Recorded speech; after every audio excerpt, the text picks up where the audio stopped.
There is glory in defending the interest of the Filipino people. Everyone, with all due respect, Father Robert, you mentioned Attorney Michael Boa. He is part of the defense. And I would like to give the recognition to the real part of the prosecution team, Attorney Marv Fua.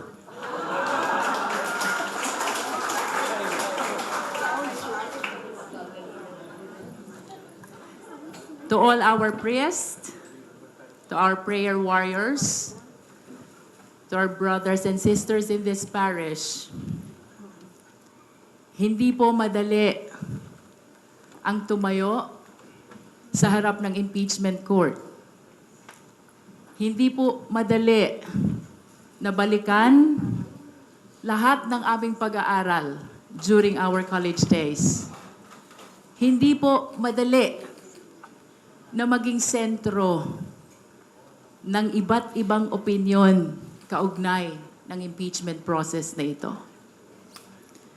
Nevertheless, we believe that there is honor to be at the forefront of this accountability mechanism. There is glory in defending the interest of the Filipino people. And there's fulfillment to be at the forefront in upholding what the Constitution mandates. We acknowledge our limitation. We acknowledge our imperfections. We acknowledge all our insufficiencies. But let me tell you, my dear brothers and sisters, all your prayers overpower them. All your support overpower them. Ultimately, everybody's love for the Philippine nation overpower kung ano man ang kulang sa mga prosecutors. And that is why we would like to thank and request, let us pray harder. Let us pray hardest. Not only for the House prosecutors, not only for the private prosecutors. Tama yung dasal ng ating mga minamahal na kaparian. Let us pray even for the defense team. Let us pray even for the senator judges.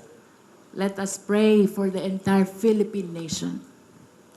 Kung saan po nanggagaling ang paninindigan naming lahat, it is because we believe that Filipinos deserve better leaders. Filipinos deserve better nation. Filipinos deserve better republic. Kay Father Robert, sa lahat po ng mga pari na naririto, sa lahat po ng mga kababayang Pilipino, please walk with us. Please join us. Please be with us until the conclusion of this impeachment trial. Ang sabi po ng nanay ko, pag nagdadasal, dapat nililiwanag. Pag nagdadasal, dapat specific. Pag nagdadasal, dapat nilalakasan. Join us as we pray for the conviction of the respondent in this impeachment trial. Maraming salamat po and God bless everyone.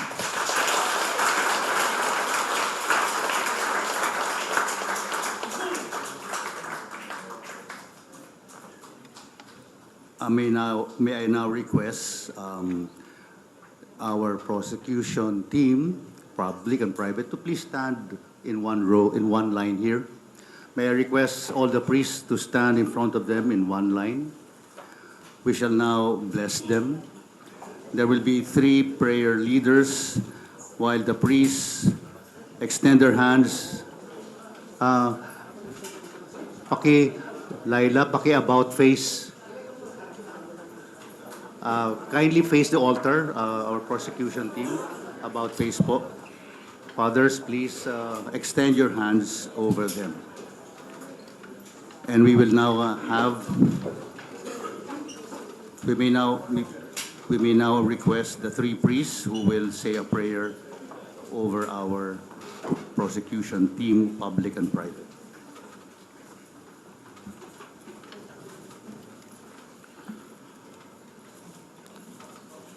A prayer for those entrusted with justice. Lord God, today we lift up to you the men and women entrusted with responsibility of serving as prosecutors in these impeachment proceedings.